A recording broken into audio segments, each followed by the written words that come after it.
A soft wind blew outside and perhaps rain started, and if it did, it stopped shortly after. Stanley hoped that he would one day see weather.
Of a man named Stanley. Stanley worked for a company in a big building where he was employee number 427. Employee number 427's job was simple. He sat at his desk in room 427 and he pushed buttons on a keyboard. Orders came to him through a monitor on his desk, telling him what buttons to push, how long to push them, and in what order. This is what employee 427 did every day of every month of every year. And although others might have considered it soul-rending, Stanley relished every moment that the orders came in, as though he had been made exactly for this job. And Stanley was happy. And then one day, something very peculiar happened. Something that would forever change Stanley. Something he would never quite forget. He had been at his desk for nearly an hour when he realized that not one single order had arrived on the monitor for him to follow. No one had showed up to give him instructions, call a meeting, or even say hi. Never in all his years at the company had this happened, this complete isolation. Something was very clearly wrong. Shocked, frozen solid, Stanley found himself unable to move for the longest time. But as he came to his wits and regained his senses, he got up from his desk and stepped out of his office.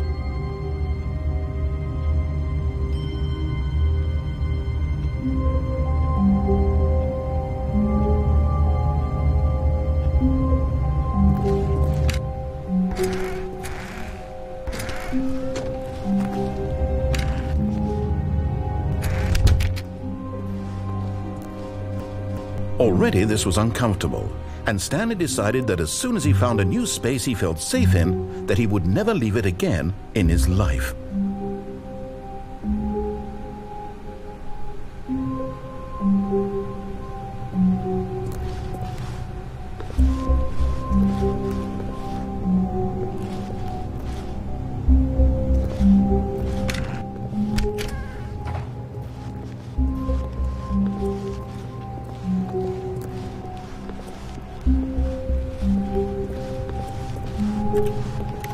When Stanley came to a set of 2 open doors, he entered the door on his left. This was not the correct way to the meeting room, and Stanley knew it perfectly well. Perhaps he wanted to stop by the employee lounge first, just to admire it.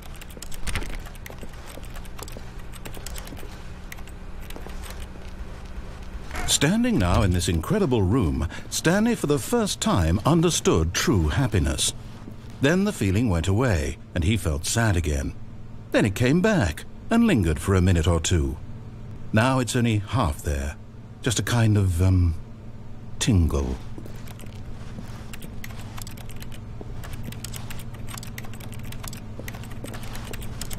Yes, really, really worth it being here in the room.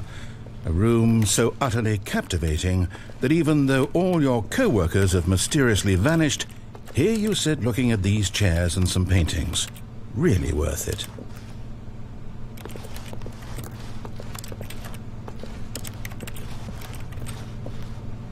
At this point, Stanley's obsession with this room bordered on creepy and reflected poorly on his overall personality. It's possible that this is why everyone left.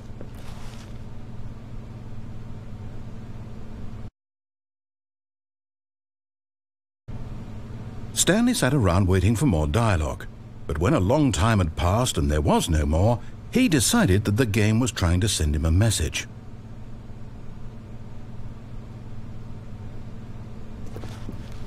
But at last, he'd had enough of the amazing room and took the first open door on his left to get back to business. Stanley was so bad at following directions, it's incredible he wasn't fired years ago. Look, Stanley, I think perhaps we've gotten off on the wrong foot here. I'm not your enemy, really, I'm not.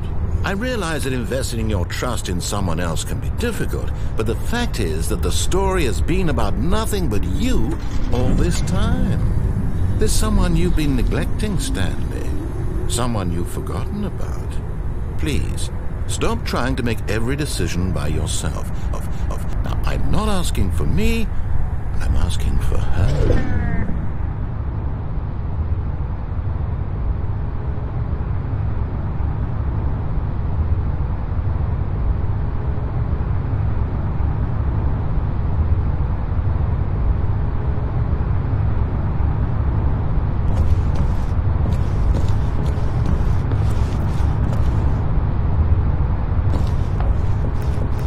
This is it, Stanley. Your chance to redeem yourself, to put your work aside, to let her back into your life. She's been waiting.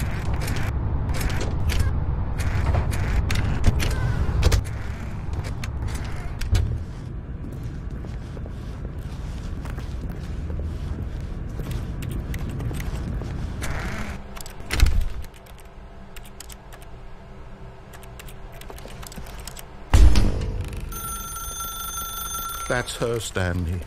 You need to be the one to do this, to reach out to her. If you can truly place your faith in another, then pick up the phone.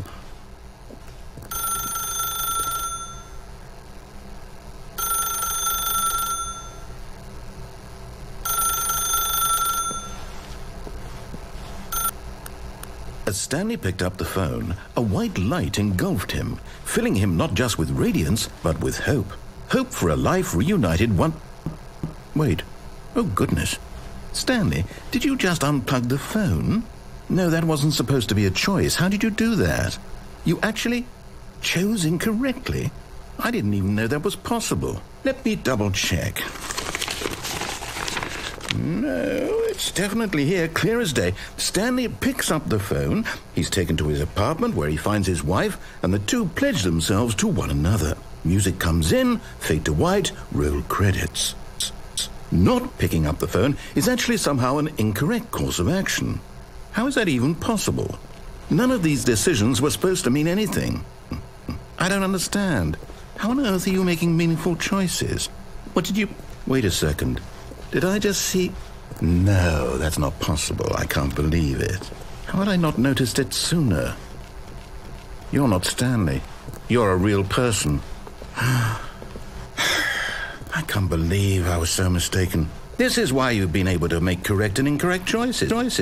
And to think I've been letting you run around in this game for so long. If you'd made any more wrong choices, you might have negated it entirely. It's as though you completely ignored even the most basic safety protocol for real-world decision-making. Or did you not grasp the severity of the situation? Well, I won't have that kind of risk on my watch.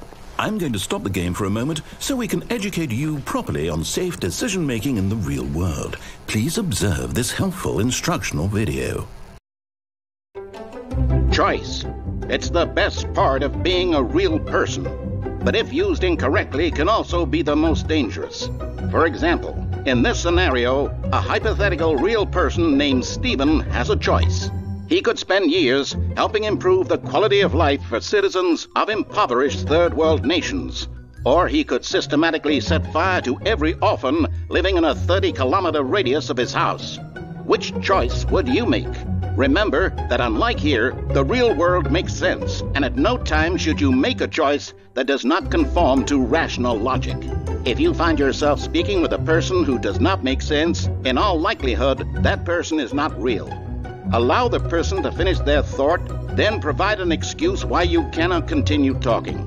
Turn to a partner and practice saying, "My goodness, is it 4:30? I'm supposed to be having a back, sack, and crack."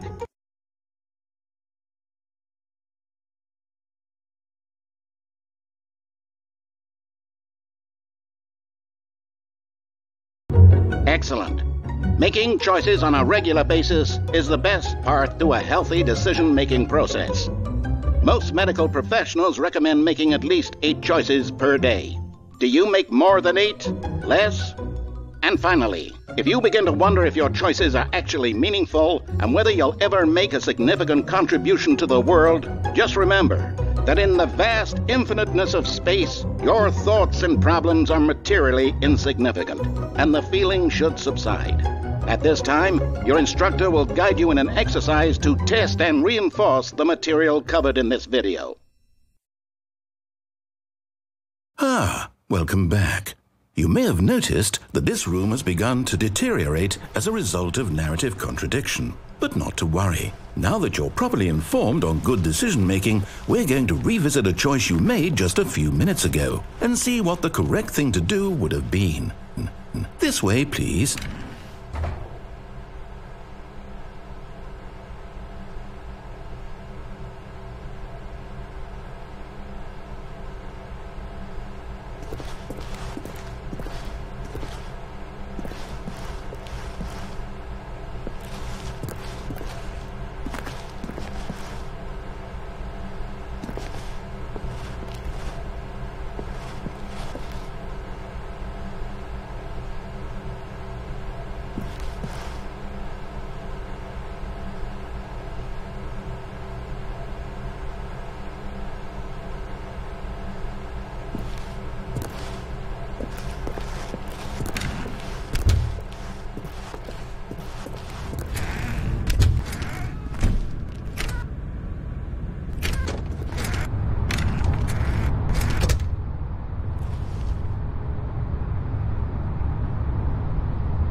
Choices are meaningful, we can't have you jumping off the platform and dying.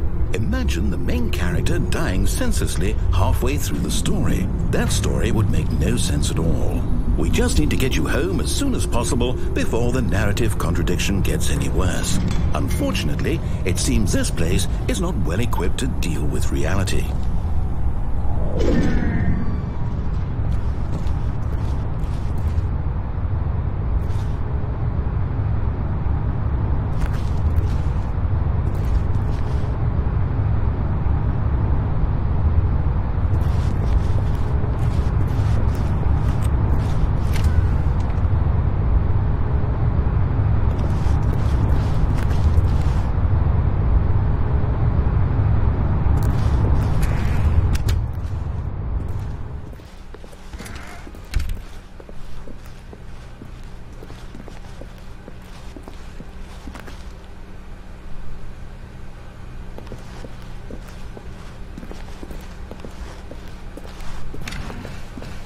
Almost there. You'll take the door on the left, back to the correct ending, the story will have resolution once again, and you'll be home free in the real world.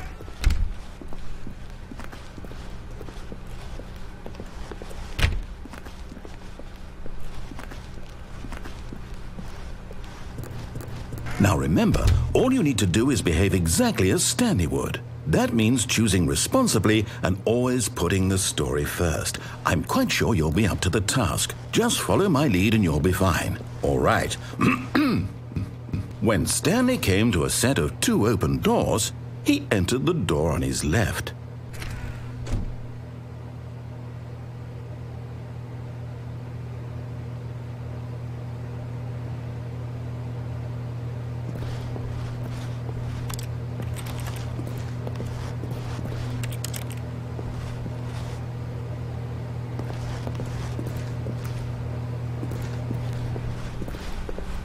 No! Why did you do that? Quickly, hurry back in the other direction. Perhaps we're not too late.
Oh, it's ruined. I can't believe, after everything we talked about, that my story, you've destroyed my work. Why? For what? What did you get out of that? What did you think was so special about seeing the game undone, left here like so much garbage? It's worthless now. And what am I supposed to do? Even if there were a way to continue, would it be worth it? To know that my story is now incorrect? How can I go back to that? I can't erase that knowledge. I'll have to live with it forever, reliving its impossibility forever. I couldn't live that way. Is it better to shut the game down entirely? To willingly destroy all of my work? I don't know. What's the answer? What do I do? What do I do? What do I... No, I have to. I have to shut the game down. I have to. I have to.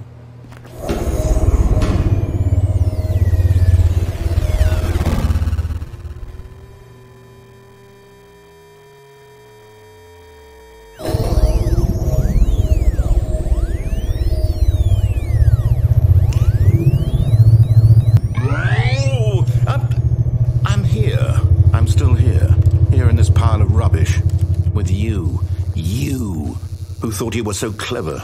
Now look where we are. My entire game is destroyed.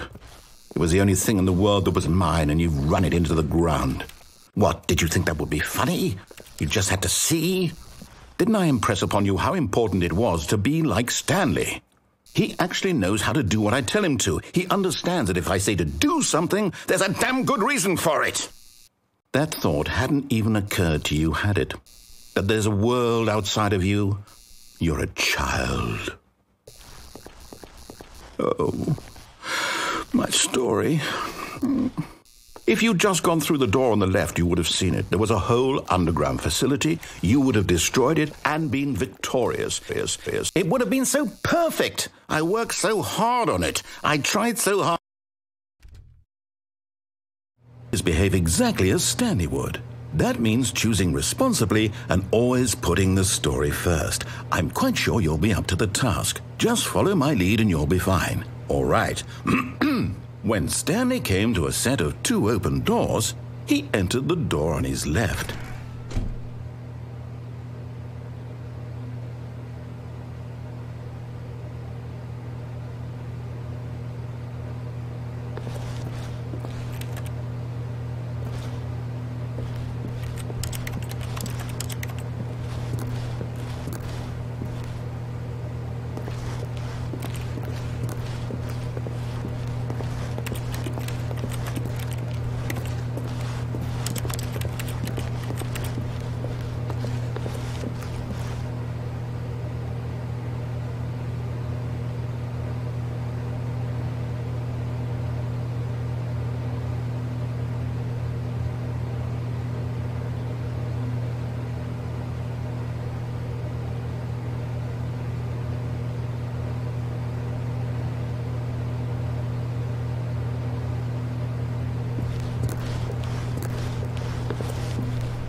No! Why did you do that? Quickly, hurry. Behave exactly as Stanley would. That means choosing responsibly and always putting the story first. I'm quite sure you'll be up to the task. Just follow my lead and you'll be fine. All right. When Stanley came to a set of 2 open doors, he entered the door on his left.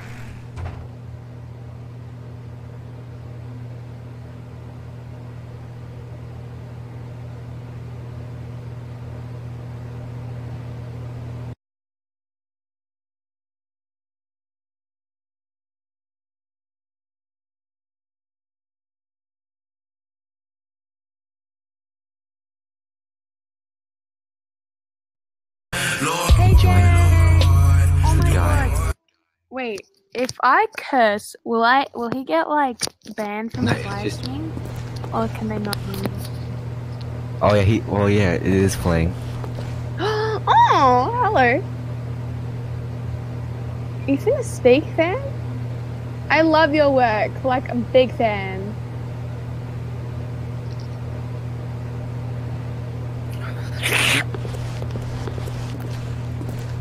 Can anyone actually hear me?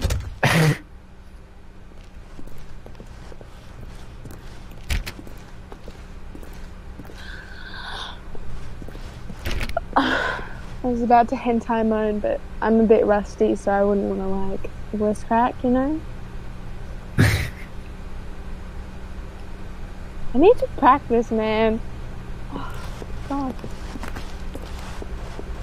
Yet there was not a single person here either. Okay, so why did you join this server? This server was once some depressing server, right? But then before that, it was some other server, and it was some other server before that. But what was the server you originally joined? You might find an answer there. Who are you talking to? The random guy playing the Stanley Parable. He doesn't have a talk with. Well, you better get one. Bro, don't pressure him like that. You don't know what he's going through. Just playing the Stanley Parable, okay? What are you doing?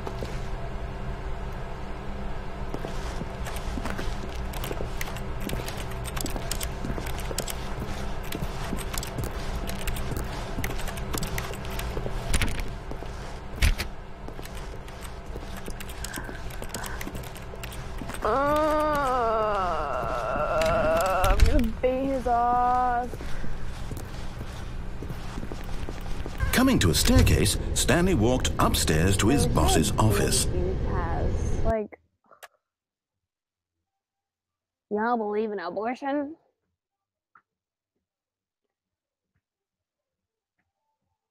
Oh wait, in the description on the YouTube stream, it says usually look at the Twitch chat, but I said stuff in the Twitch chat and I didn't read it.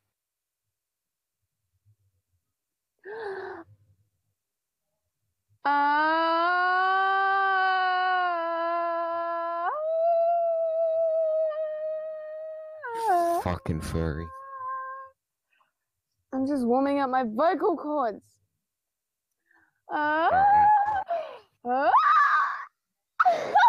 One time. Oh my god. Lel. Oh fuck, he's a 12-year-old. Oh shit.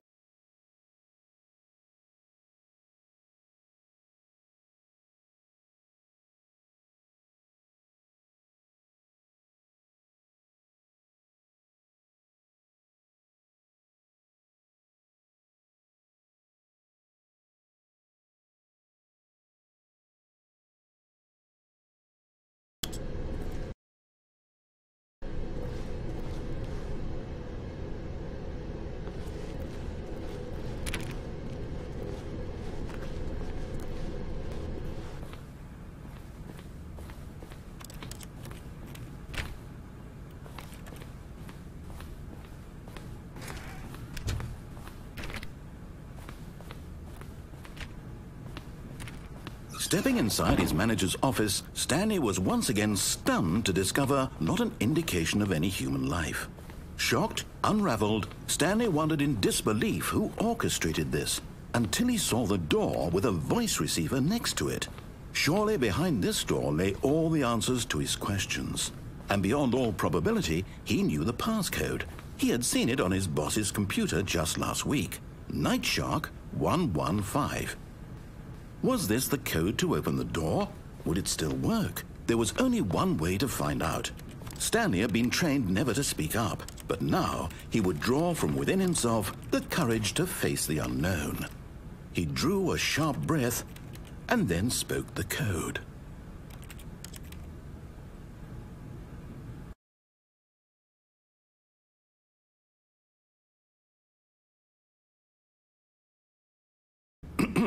Stanley spoke the code. Nightshark 115. He spoke it into the receiver, right there on the wall.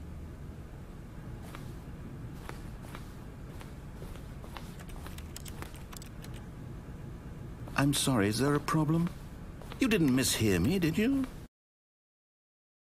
The receiver. Otherwise we can't get on with the story. This is a crucial step.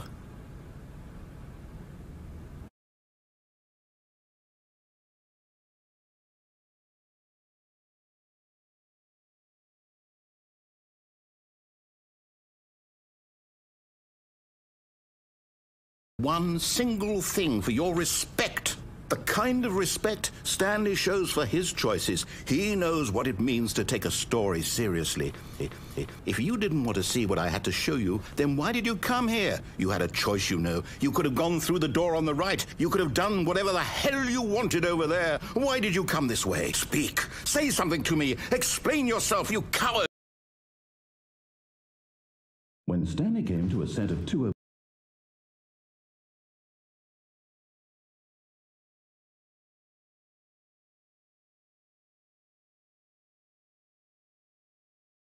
doors, he entered the door on his left.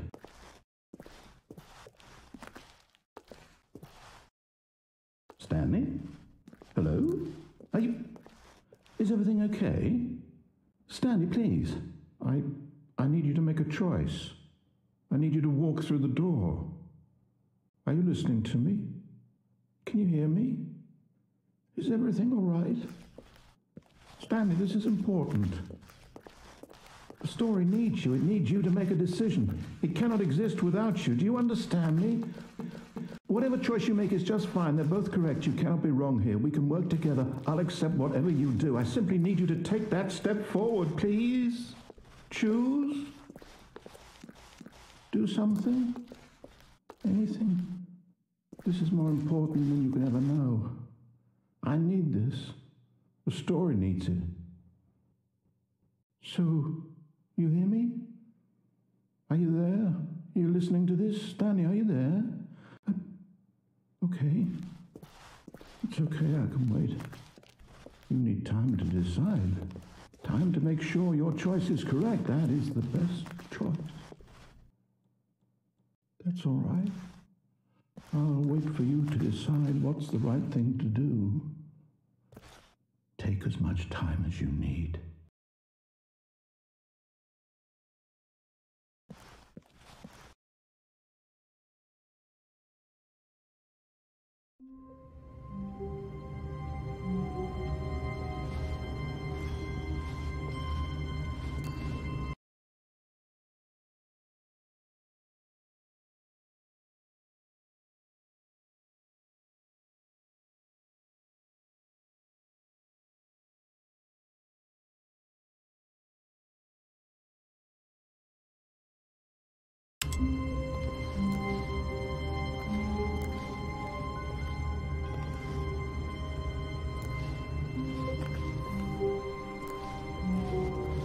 All of his co-workers were gone.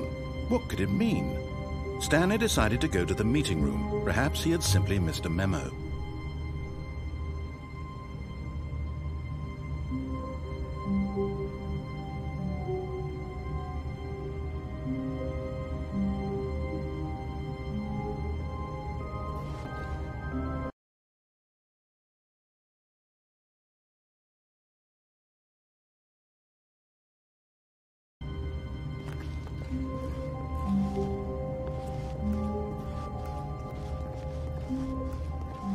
When Stanley came to a set of two open doors, he entered the door on his... This was not the correct way to the meeting room, and Stanley knew it perfectly well.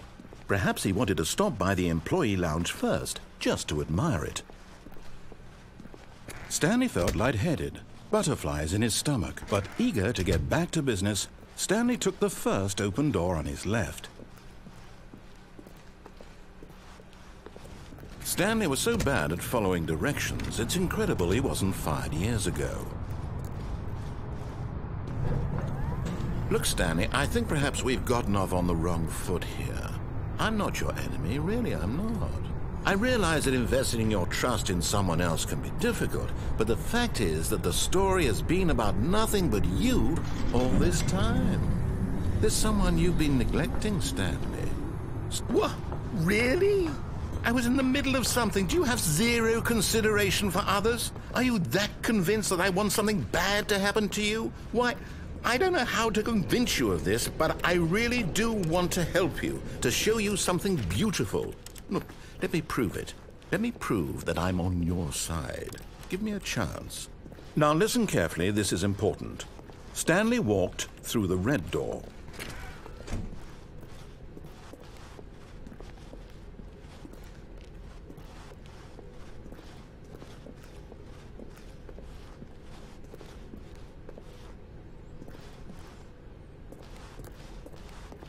Oh, thank God you are willing to listen to me. Do you see that I really have wanted you to be happy all this time? The problem is all these choices. The two of us always trying to get somewhere that isn't here. Running and running and running, just the way you're doing right now. Don't you see that it's killing us, Stanley? I want it to stop. We would both be so much happier if we just stopped. And I think I have a solution. Here, let me show you.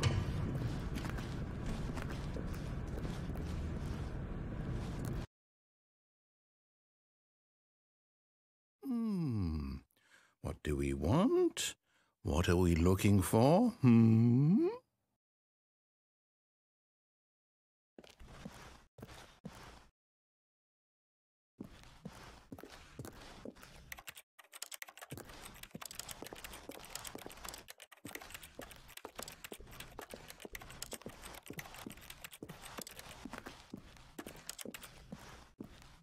Here.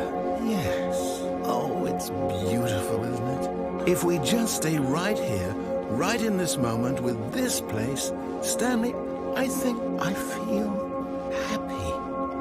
I actually feel happy.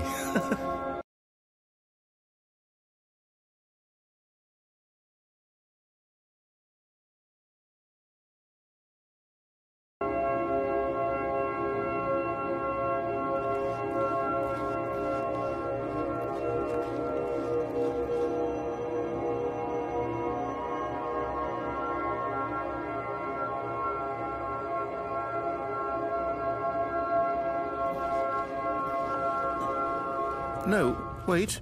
Where are you going? Oh, no. Stay away from those stairs. If you hurt yourself, if you die, the game will reset. We'll lose all of this. Please, no, Stanley, let me stay here. Don't take this from me. No!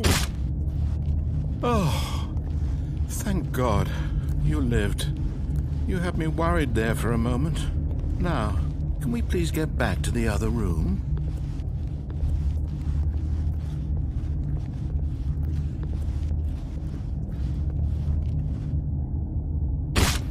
Stanley, let's go back to the other room. Can you do that for me?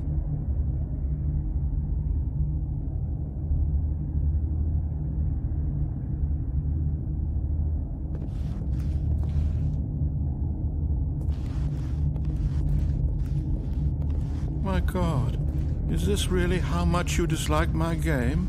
That you'll throw yourself from this platform over and over to be rid of it? You are literally willing to kill yourself to keep me from being happy. Am I reading the situation correctly? Or maybe you're just getting a kick out of it. I don't know anymore.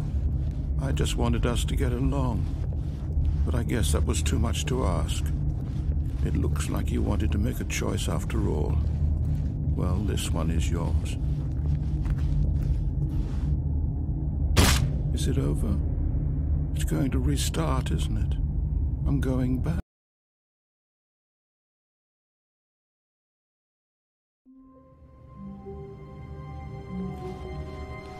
All of his co-workers were gone. What could it mean? Stanley decided to go to the meeting room. Perhaps he had simply missed a memo.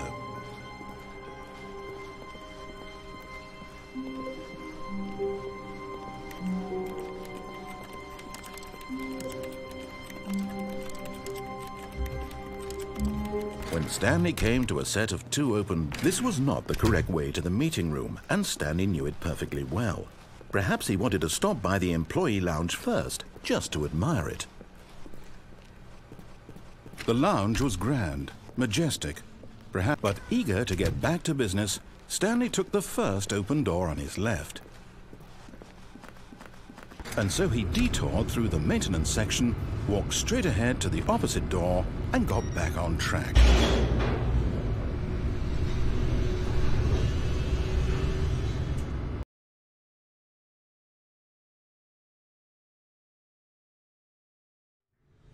But Stanley didn't want to go back to the office.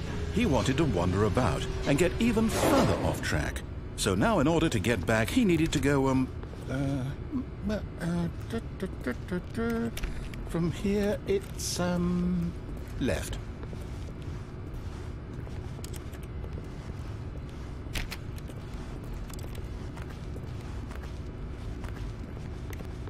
Oh, no. No, it's to the right. My mistake.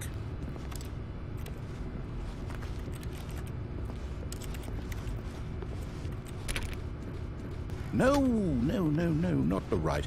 Why would I have ever said it was to the right? What was I thinking? It's clearly... Oh dear, would you hold on for a minute, please?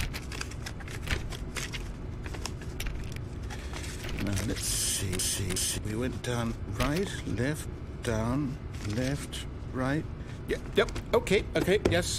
I've got it now. This story is absolutely, definitely this way.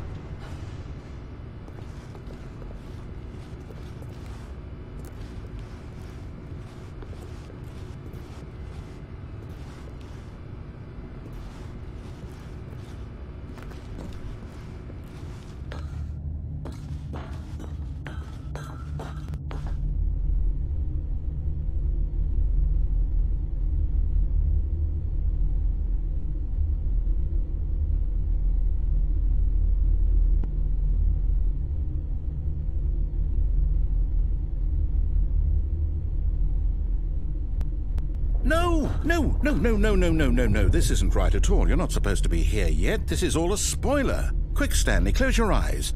Okay. We just have to get back to, oh, who am I kidding? It's all rubbish now. The whole story completely unusable. How about, rather than waste my time trying to salvage this nonsense, we'll just restart the game from the beginning. And this time, suppose we don't wander so far off track, Okay, from the top.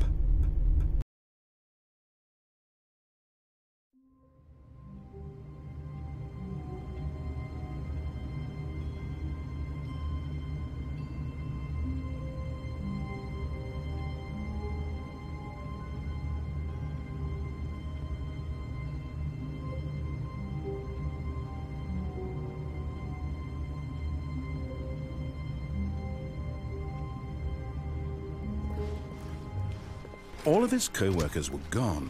What could it mean? Stanley decided to go to the meeting room. Perhaps he had simply missed a memo.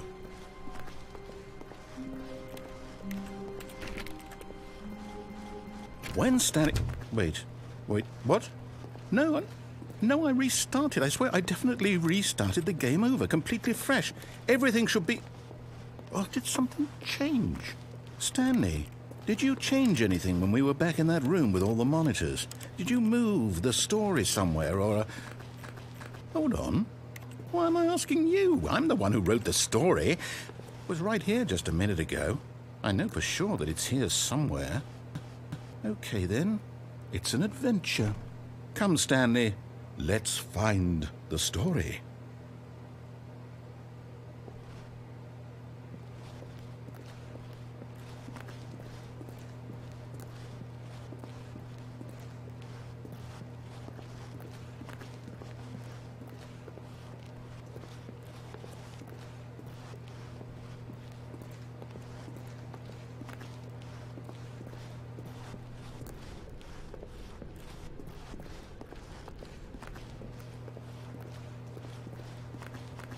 I'll say it. This is the worst adventure I've ever been on. I can promise you there definitely was a story here before. Do we need to restart the game again? Well, I find it unlikely that we'll ever progress by starting over and over again. But it's got to be better than this. Okay, let's give it a shot. Why not?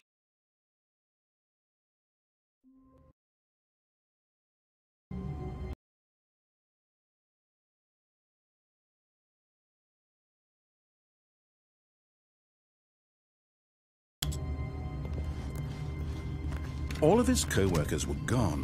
What could it mean? Stanley decided to go to the meeting room. Perhaps he had simply missed a memo.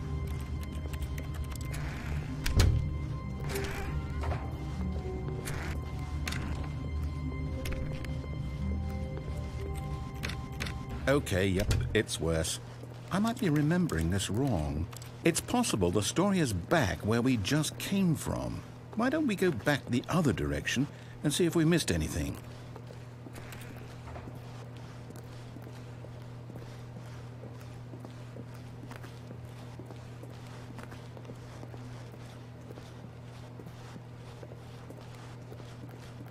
Aha! I knew we'd miss something. The story. Here it comes. No, wait, never mind. Not the story. Okay, let's head back the other way and retrace our steps.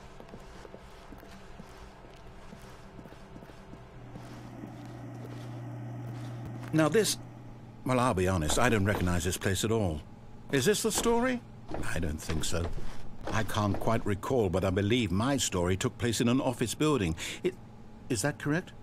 Do you remember, Stanley? Well, do you know what? Since I've completely forgotten what we were supposed to be doing, how about this? You win! Congratulations!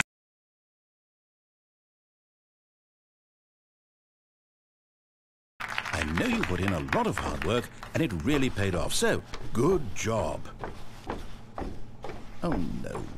No, I don't feel right about this at all. We both know you didn't put in any actual work for that win. Some people win fair and square, and this was not one of those situations. Okay, I'm getting weirded out by whatever this place is. I don't care what might happen this time. I have to restart.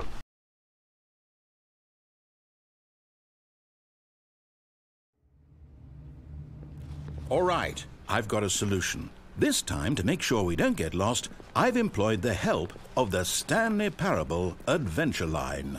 Just follow the line. How simple is that?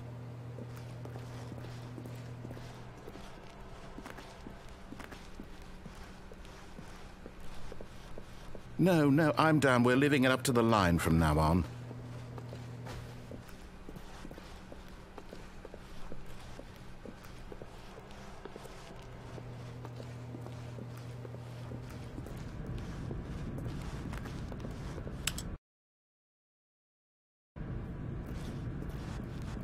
You see? The line knows where the story is. It's over in this direction. Onward, Stanley, to destiny. Though, here's a thought. Wouldn't wherever we end up be our destination, even if there's no story there? Or to put it another way, is the story of no destination still a story? Simply by the act of moving forward, are we implying a journey such that a destination is inevitably conjured into being via the very manifestation of the nature of life itself? Okay, Stanley, I need to follow this train of thought for a minute. Just stick with me. Now, we can both agree that the nature of existence is in fact a byproduct of one's subjective experience of that existence. Right? Okay.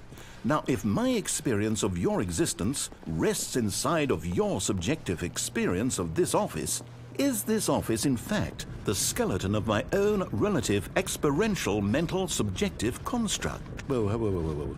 Hang on. That got a bit weird back there. Well, I'd like to apologize. Not sure where I was going with all that. You know what? I think what we need right now is a bit of music to lighten the mood.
music. Go back and look at that fern.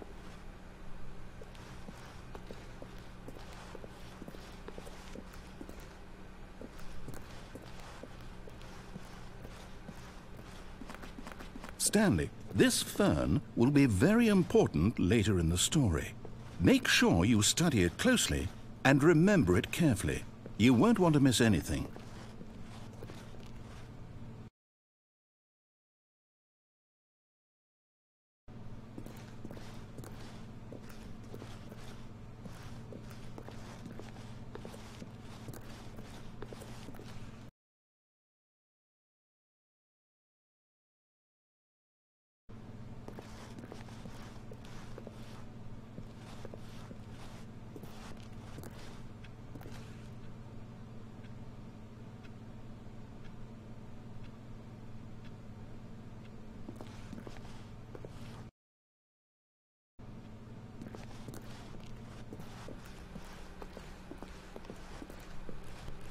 Wait, what? We're back at the office? No. Line, you do know we're looking for the Stanley Parable, right? The story? Is any of this ringing a bell? Oh, no, not again. Line, how could you have done this to us? And after we trusted you, after everything we've been through, you... Oh, I can't take this anymore. To hell with it. Restart.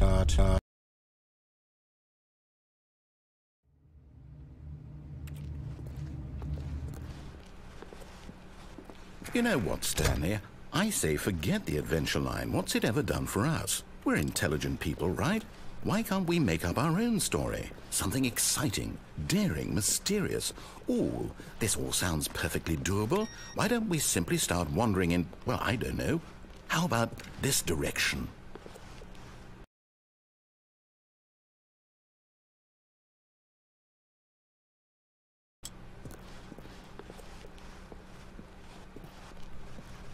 Now, yes, this is exciting. Just me and Stanley forging a new path, a new story. Well, it could be anything. What do you want our story to be? Go wild. Use your imagination. Whatever it might be, Stanley, I'm ready for it.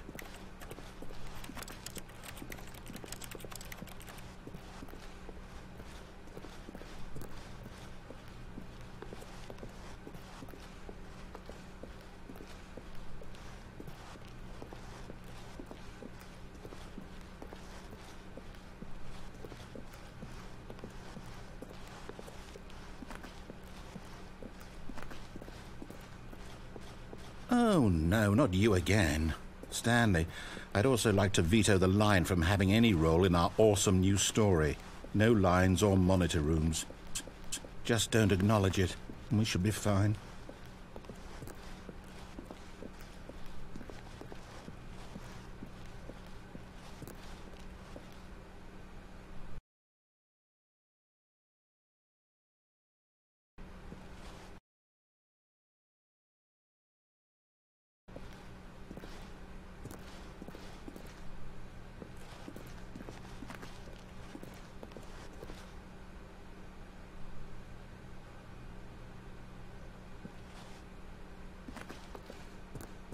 Ah, a choice. We get to make a decision. From here, the story is in our control.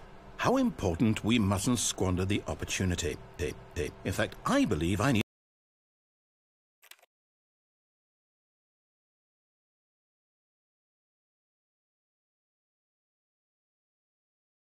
a minute to think here. Just walk in circles for a minute. Okay, so I know that each door has to lead somewhere, which means that somewhere at the place where we're trying to go, there must be a reverse door that leads here. And that in turn means that our destination corresponds with the counter-inverted reverse door's origin. So starting from the right, let us ask, will taking the right door lead us to where we're going? And since the answer is clearly yes, then by all accounts, the door on the right is the correct one. Another victory for logic. Come, Stanley, our destiny awaits.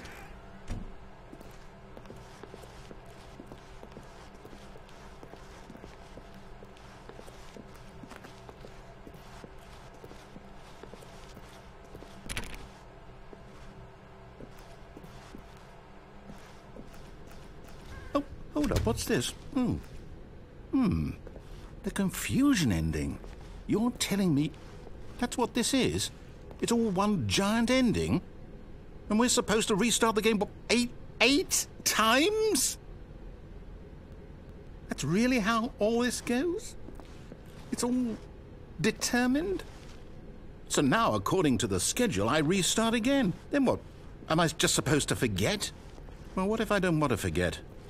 My mind goes blank simply because it's written here on this thing, wall. Well, who consulted me? Why don't I get to decide? Why don't I get a say in all of this? Is it really? No, it can't be. I don't want it to be. I don't want the game to keep restarting. I don't want to forget what's going on. I don't want to be trapped like this. I won't restart the game. I won't do it. I won't do it. I won't do it. And the timer stopped? Does that mean, did we do it? Did we break the cycle? The, whatever it is that made this schedule? How would we even know? Will someone come for us? Will something happen? So, okay. I guess now we just wait. You know, I suppose in some way that this is a kind of story, wouldn't you agree? I'm not quite sure if we're in the destination or the journey, though they're always saying that life is about the journey and not the destination, so I hope that's where we are right now. We'll find out, won't we? Eventually. Well, in the meantime, if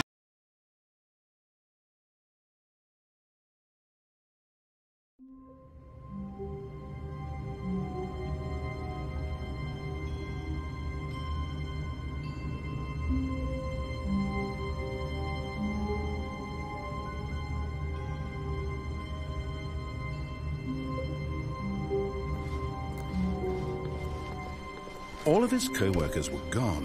What could it mean? Stanley decided to go to the meeting room. Perhaps he had simply missed a memo.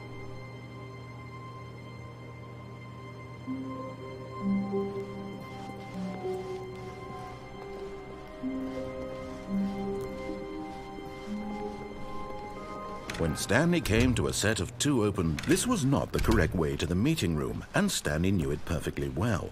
Perhaps he wanted to stop by the employee lounge first, just to admire it. And here it was, the lounge. But eager to get back to business, Stanley took the first open door on his left. And so he detoured through the maintenance section, walked straight ahead to the opposite door, and got back on track.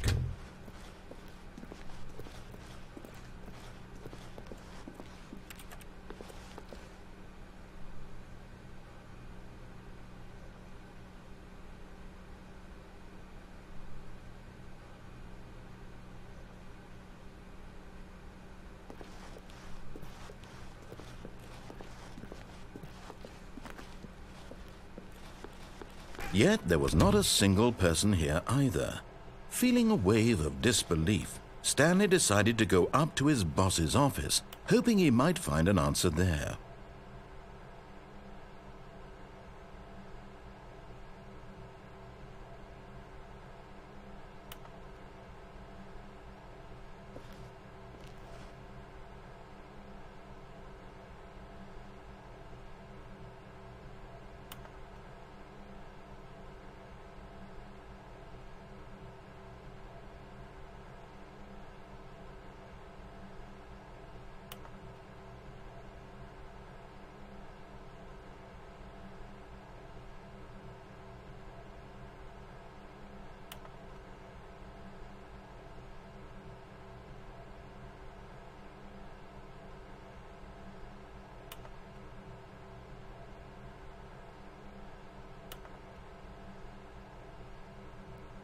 Stanley just stood there doing nothing at all. He seems to think I have nothing better to do with my time than to sit around and describe every fascinating little detail of his inability to do anything.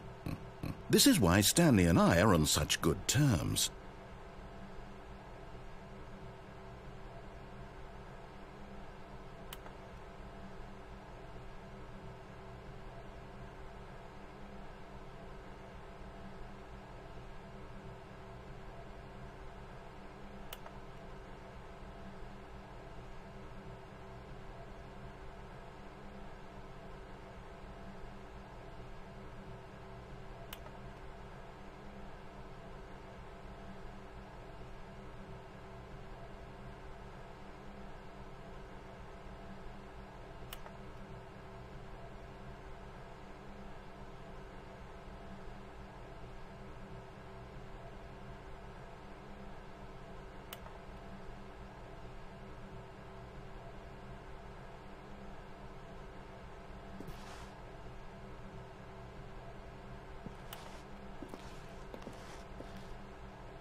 Coming to a staircase, Stanley walked upstairs to his boss's office.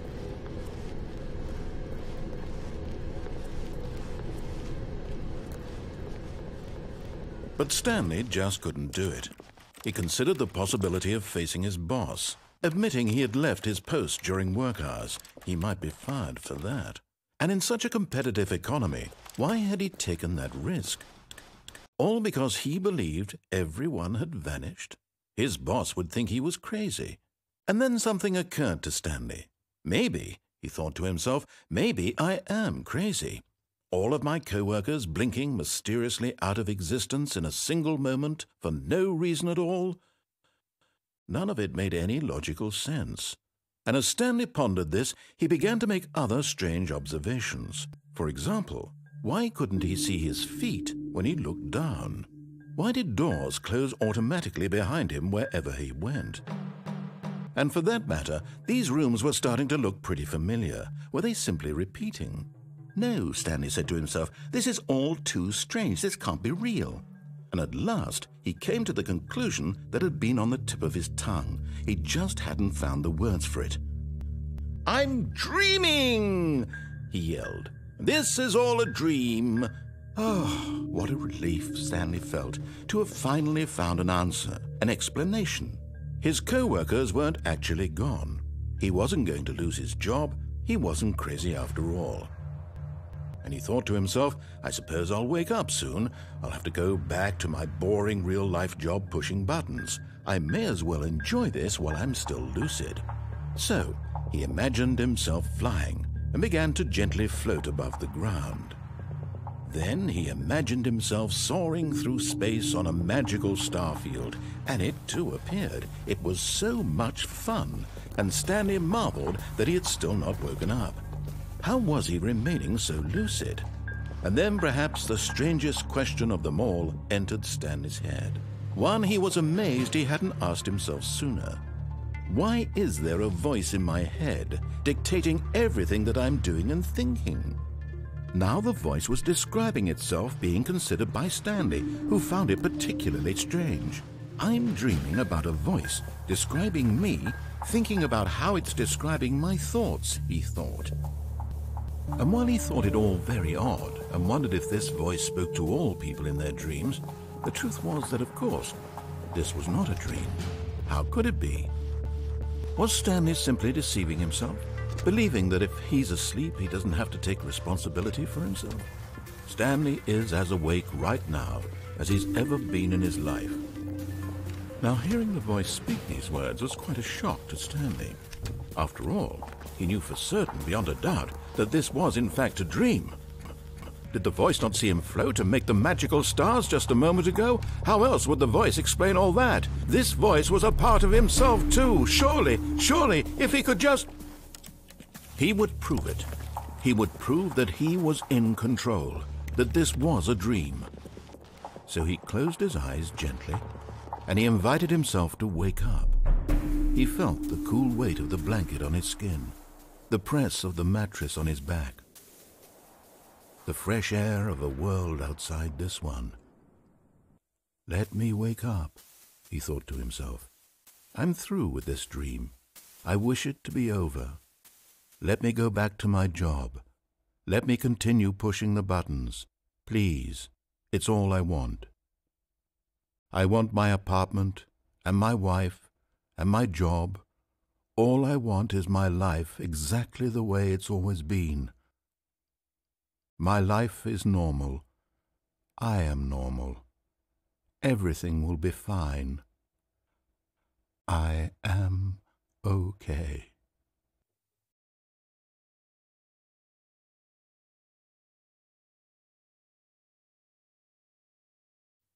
Stanley began screaming. Please, someone, wake me up. My name is Stanley. I have a boss. I have an office. I am real. Please, just someone tell me I am real. I must be real. I must be. Can anyone hear my voice? Who am I? Who am I? And everything went black.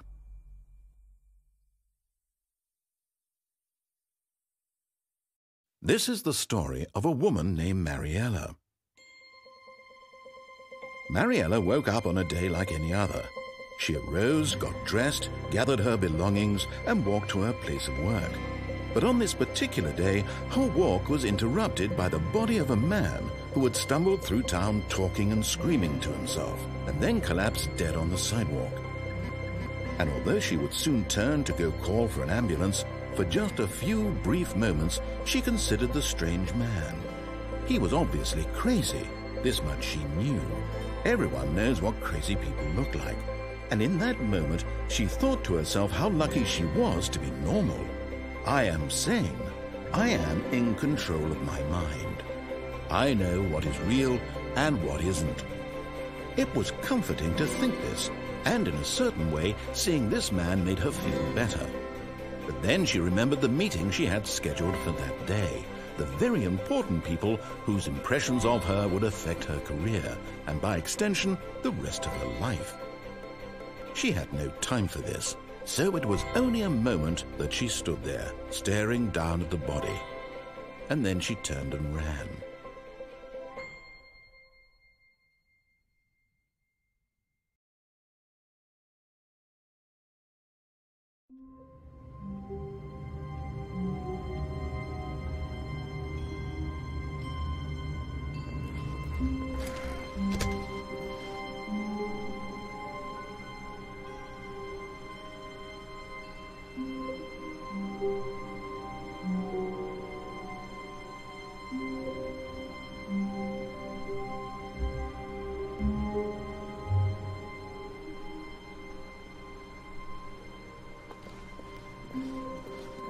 When Stanley came to a set of 2 open doors, he entered the door on his left.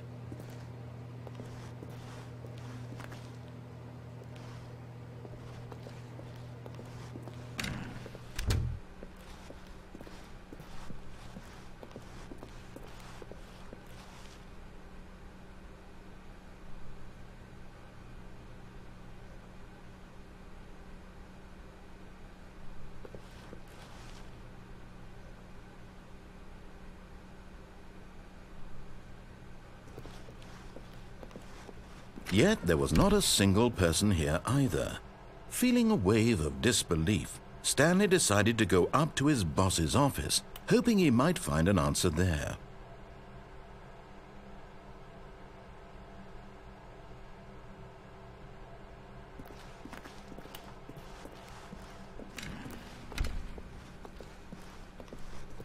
Coming to a staircase, Stanley walked upstairs to his boss's office.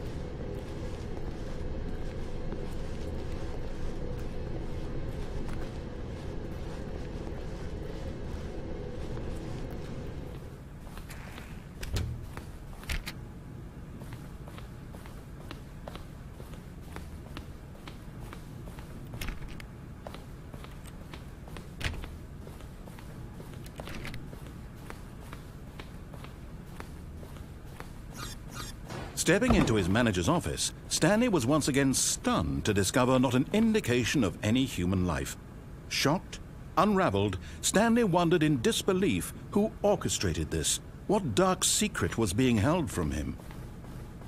What he could not have known was that the keypad behind the boss's desk guarded the terrible truth that his boss had been keeping from him, and so the boss had assigned it an extra secret PIN number, 2845.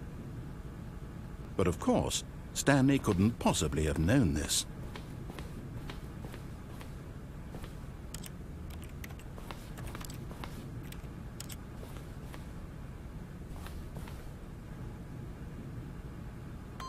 Stanley just sat around twiddling his thumbs.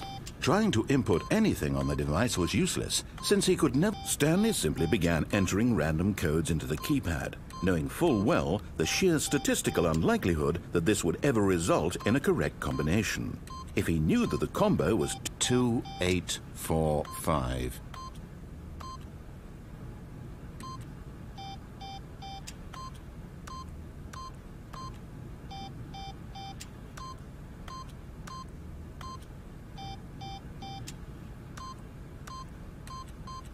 Forgot, but it turns out that the panel's emergency override kicked in, and the door just opened all by itself, and Stanley got the hell along with the story. Well, whoop-de-doo.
This is the story of a man named Stanley. Stanley worked for a company in a big building where he was employee number 427. Employee number...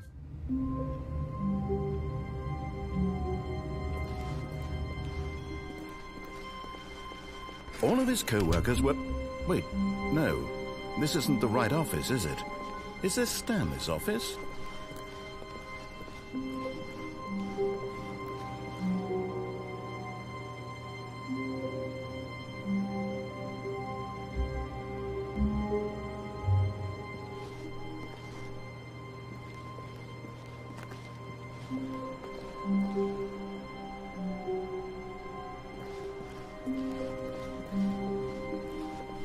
When Stanley came to a set of 2 open doors, he entered the door on his left. This was not the correct way to the meeting room, and Stanley knew it perfectly well. Perhaps he wanted to stop by the employee lounge first, just to admire it.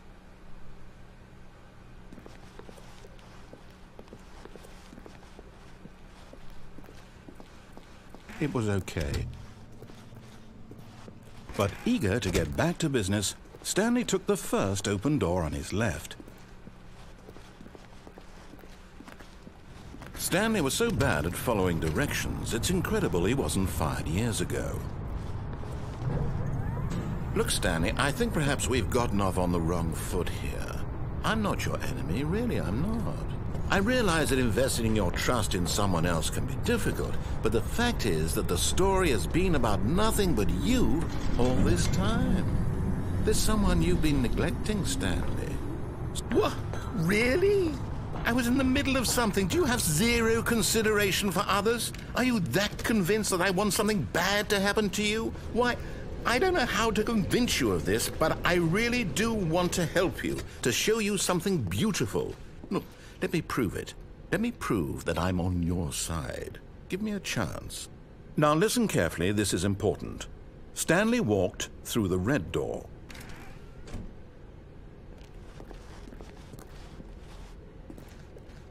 Aha, perhaps you misunderstood. Stanley walked through the red door. I still don't think we're communicating properly. Stanley walked through the red door.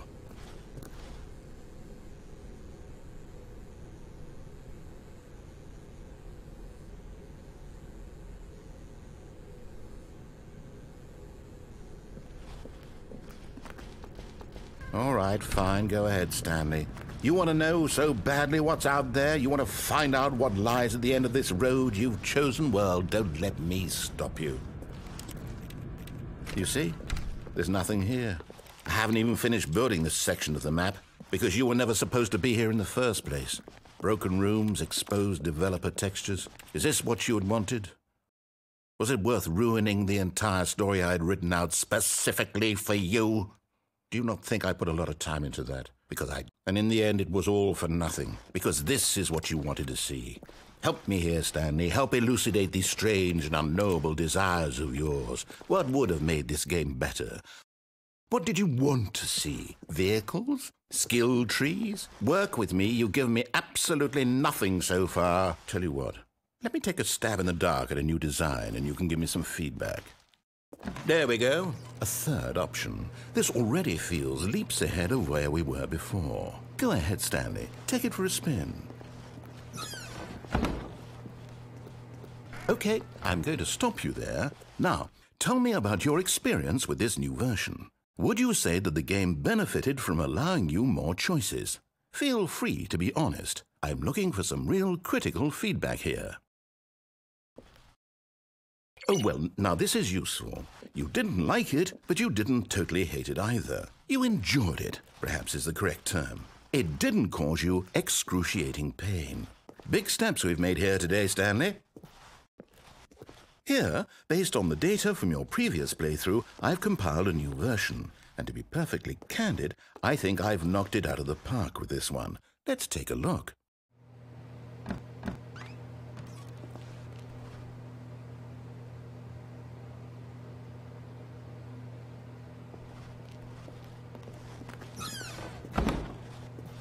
Now, would you say that competitive leaderboard helped you feel motivated to keep walking through doors? Again, honest answers, please. Hey, I nearly forgot. I've got a prototype of a new game I've been working on, and now would be a lovely opportunity to give it some playtesting. You wouldn't mind taking a look at it, would you? Perfect. Let me boot it up.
This is the story of a man named Stanley.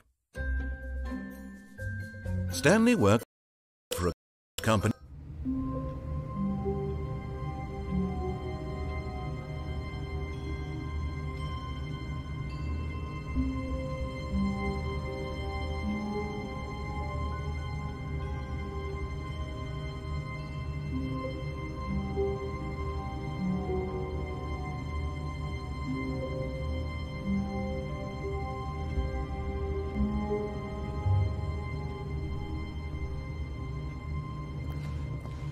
All of his co-workers were gone. What could it mean?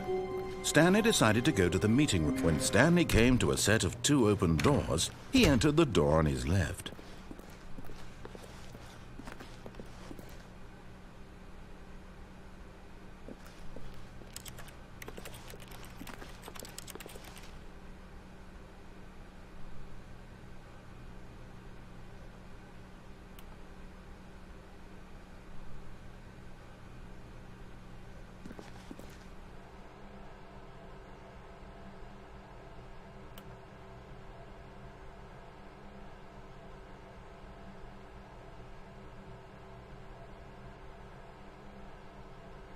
Yet there was not a single person here either.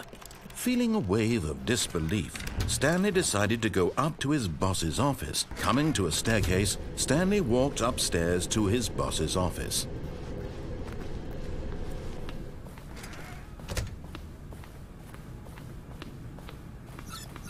Stepping into his manager's office, Stanley was once again stunned to discover not an indication of any human life.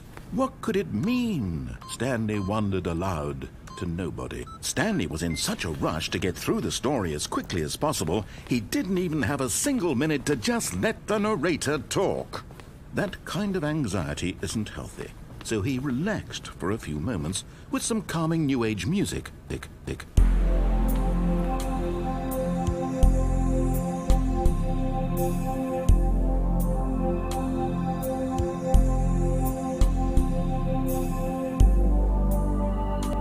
Feeling soothed and rejuvenated, Stanley calmly walked forward into the opened passageway.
When Stanley came to a set of 2 open doors, this was not the correct way to the meeting room, and Stanley knew it perfectly well.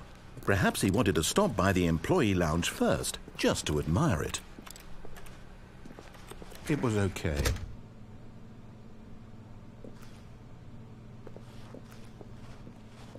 But eager to get back to business, Stanley took the first open door on his left.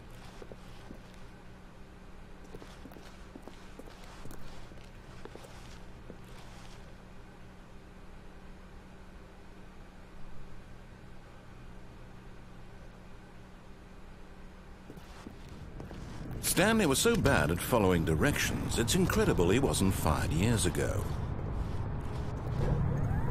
Look, Stanley, I think perhaps we've gotten off on the wrong foot here. I'm not your enemy, really, I'm not. I realize...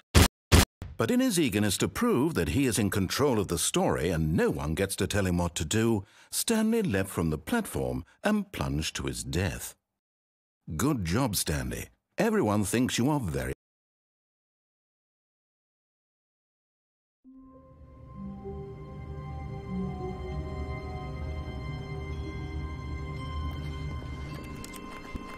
Stanley had never seen the office this brightly lit. Was it a sign of something? He hoped it was. He hoped very much that it was.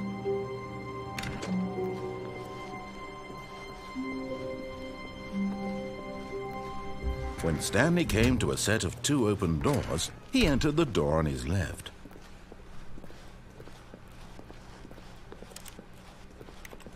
Yet there was not a single person here either.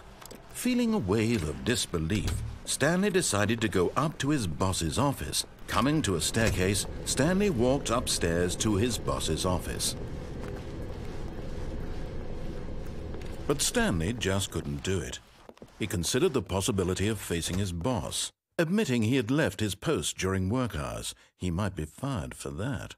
And in such a competitive economy, why had he taken that risk? All because he believed everyone had vanished? His boss would think he was crazy. And then something occurred to Stanley. Maybe, he thought to himself, maybe I am crazy. All of my co-workers blinking mysteriously out of existence in a single moment for no reason at all? None of it made any logical sense. And as Stanley pondered this, he began to make other strange observations. For example, why couldn't he see his feet when he looked down? Why did doors close automatically behind him wherever he went? And for that matter, these rooms were starting to look pretty familiar. Were they simply repeating? No, Stanley said to himself, this is all too strange. This can't be real.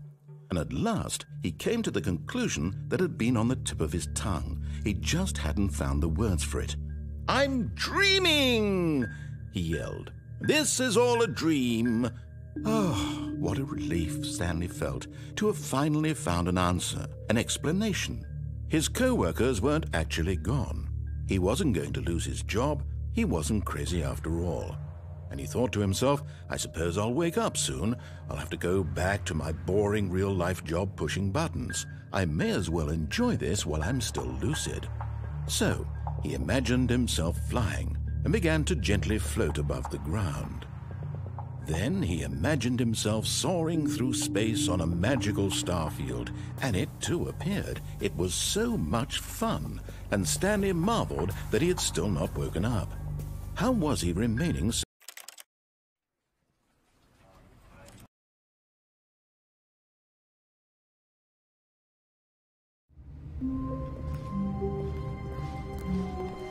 All of his co-workers were gone. What could it mean? Stanley decided to go to the meeting room. Perhaps he had simply missed a memo. Stanley went around touching every little thing in the office, but it didn't make a single difference, nor did it advance the story in any way.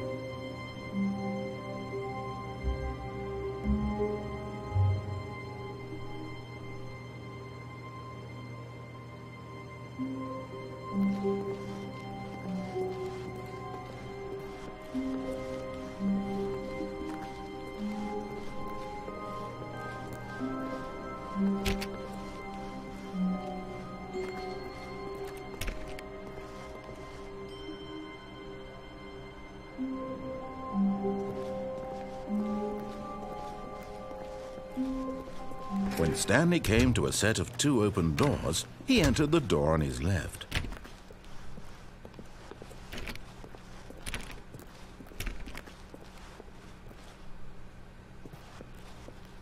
Yet there was not a single person here either. Feeling a wave of disbelief, Stanley decided to go up to his boss's office, hoping he might find an answer there. Stanley stepped into the broom closet, but there was nothing here, so he turned around and got back on track.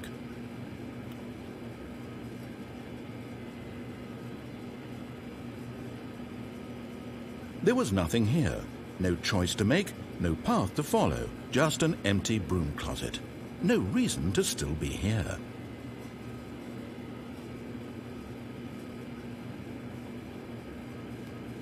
It was baffling that Stanley was still just sitting in the broom closet. He wasn't even doing anything. At least if there was something to interact with, he'd be justified in some way. As it is, he's literally just standing there doing sweet FA.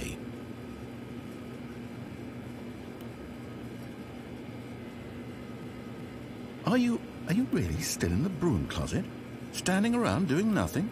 Why? Please offer me some explanation here. I'm genuinely confused.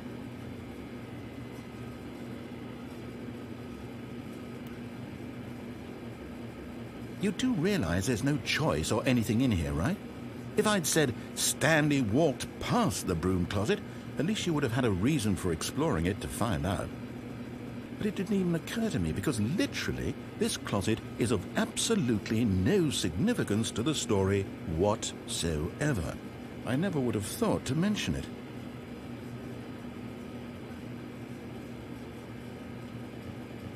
Maybe to you this is somehow its own branching path. Maybe when you go talk about this with your friend you'll say, "Oh, did you get the broom closet ending? The broom closet ending was my favorite." I hope your friends find this concerning.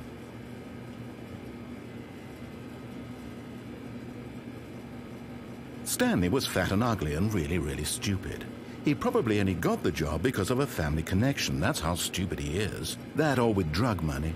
Also, Stanley is addicted to drugs and hookers.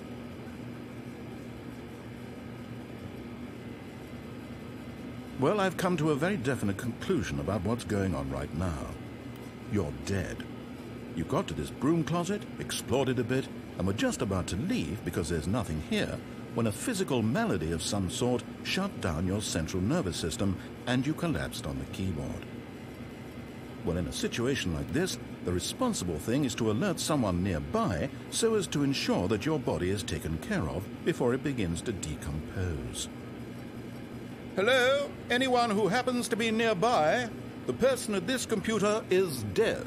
He or she has fallen prey to any number of your countless human physiological vulnerabilities. It's indicative of the long-term sustainability of your species. Please remove their corpse from the area and instruct another human to take their place at the computer, making sure they understand basic first-person video game mechanics and filling them in on the history of narrative tropes in video gaming, so that the irony and insightful commentary of this game is not lost on them. All right. When you've done that, just step out into the hallway.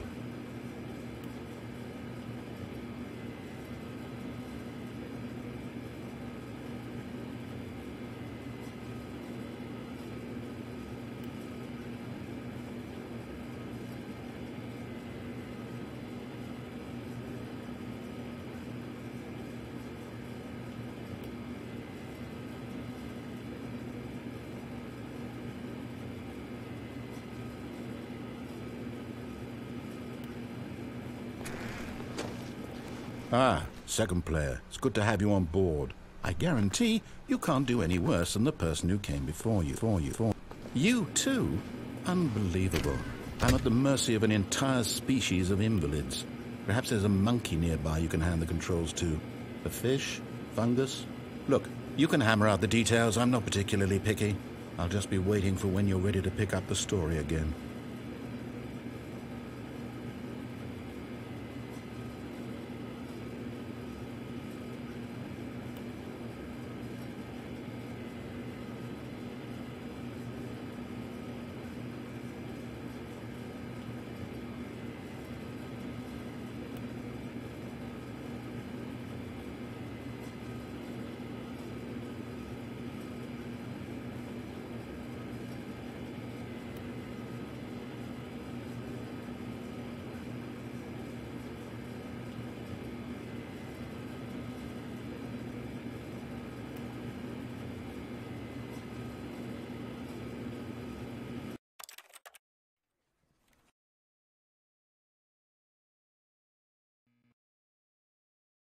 This is the story of a man.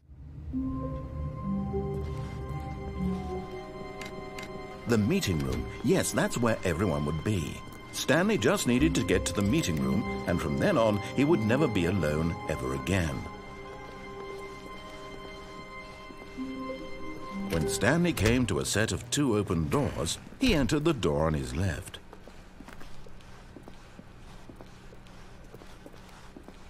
Yet there was not a single person here either. Feeling a wave of disbelief, Stanley decided to go up to his boss's boss. Oh no, no, not again. I won't be part of this. I'm not going to encourage you. I'm not going to say anything at all. I'm just going to be patient and wait for you to finish whatever it is you enjoy doing so much in this room. Please take your time.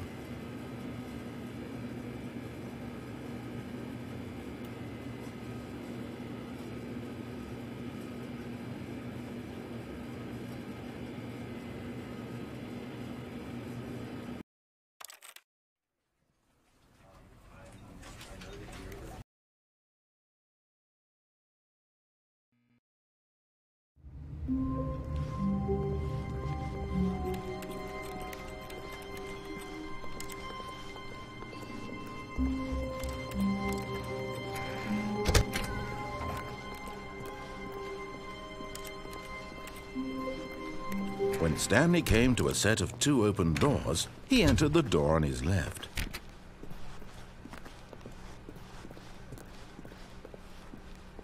Yet there was not a single person here either. Feeling a wave of disbelief, Stanley decided to go up to his boss's office, hoping he might find an answer there.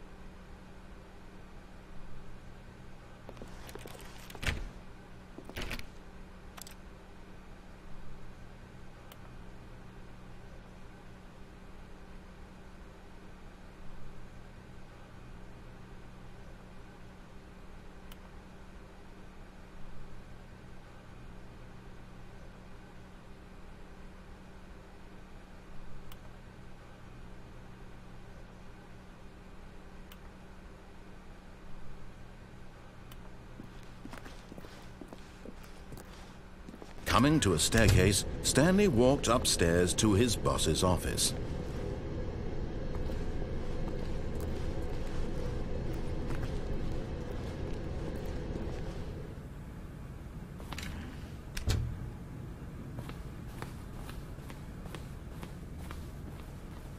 Okay, I think we all know the drill by now. Blah, blah, blah. Dark secrets, the keypad. Stanley pushes some buttons. Oh, hey, look, it's a new passageway. Quelle surprise.